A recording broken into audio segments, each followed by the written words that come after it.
اللہ اور اس کے رسول کی اطاعت بلا چون و چرا، جہاں حکم خدابندی اور حکم رسول آ جائے رک جانا، کوئی قانون قاعدہ، کوئی اللہ کی کتاب اور رسول کی سنت کے منافی نہ ہو۔ لیکن یہ دستوری اور قانونی بنیاد ہے۔ ملی زندگی، حیات ملی میں ایک اور ضرورت بھی ہوتی ہے، اس لیے کہ انسان میں جذبات بھی ہیں۔ مختلف افراد کو جوڑنے کے لیے ایک سیمنٹ سبسٹنس چاہیے، اور وہ جذباتی، کسی شخصیت کے ساتھ جذباتی لگاؤ، کسی قومی ہیرو کے ساتھ محبت، یہ باندھتی ہے ایک دوسرے کو، ان کے نقش قدم پر چلنے کی کوشش، انہیں امیٹیٹ کرنا،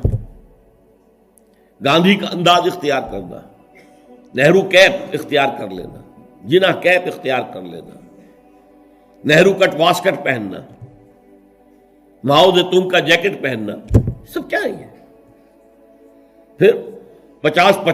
گز اونچے مجسمے گاندھی کے بنانا، ماؤ زیتونگ کے بنانا، اسٹالن کے بنانا، کس لیے؟ تاکہ عظیم شخصیت کی چھاپ پڑ جائے لوگوں کے اوپر، ان کے جذبات جو ہیں ان میں ایک شخصیت سے محبت، ایک شخصیت سے عقیدت رچ بس جائے، اور یہ انہیں جوڑ دے آپس میں۔ یہ ایک ضرورت ہے، اسی لیے میں نے آپ کو یہ ساری مثالیں بتائیں۔ کیوں بتائیں؟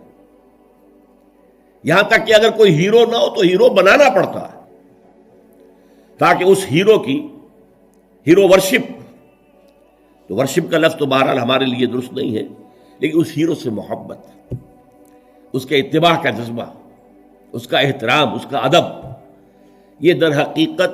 انسانی ثقافت اور تہذیب کی بنیاد بنتی ہے۔ اسلامی معاشرے میں وہ شخصیت جو ہے کوئی مصنوعی بنانے کی ضرورت نہیں ہے، وہ دل آویز شخصیت ہے محمد الرسول اللہ صلی اللہ علیہ وسلم، ان کی محبت، اللہ کی محبت کے بعد رسول کی محبت، اور پھر ساری محبتیں ان کے تابع۔ حضور نے فرمایا لا یؤمن احدکم حتی اکون احب الیہ من والدہ وولدہ والناس اجمعین، تم میں سے کوئی شخص مومن نہیں ہو سکتا جب تک کہ میں اسے اس کے والدین سے، اس کے بیٹوں سے اور تمام انسانوں سے بڑھ کر محبوب نہ ہو جاؤں۔ اور قرآن مجید میں آپ کو معلوم ہے آیت نمبر 24 سورہ توبہ کی،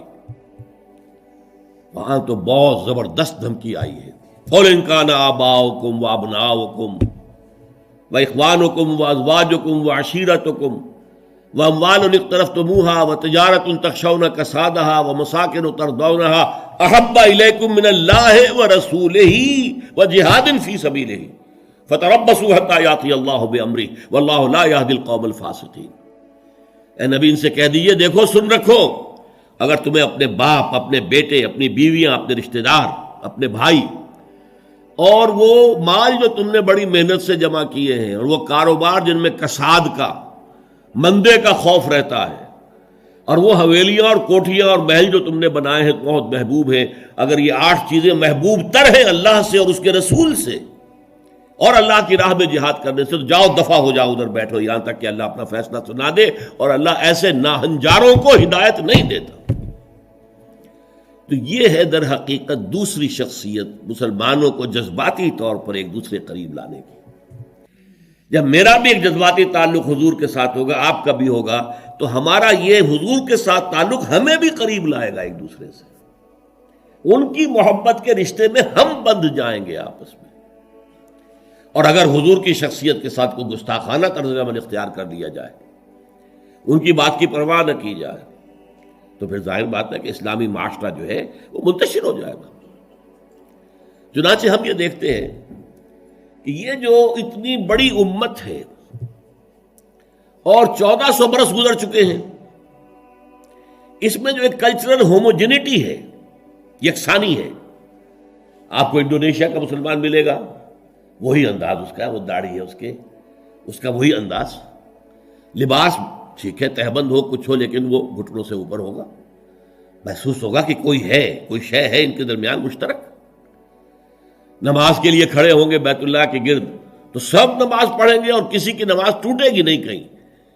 زیادہ فرق یہ ہوگا کوئی رفع یدین زیادہ کر رہا ہے، کوئی آمین بالجہر زور سے کہہ رہا ہے، بس صلی اللہ علیہ وسلم. باقی یہ کہ قیام ہے، اس کے بعد رکوع ہے، پھر قومہ ہے، پھر سجدہ ہے، پھر جلسہ ہے، پھر سجدہ ہے، پھر اس میں کوئی ترتیب میں فرق نہیں. یہ وہ چیز ہے جس نے اس امت کے اندر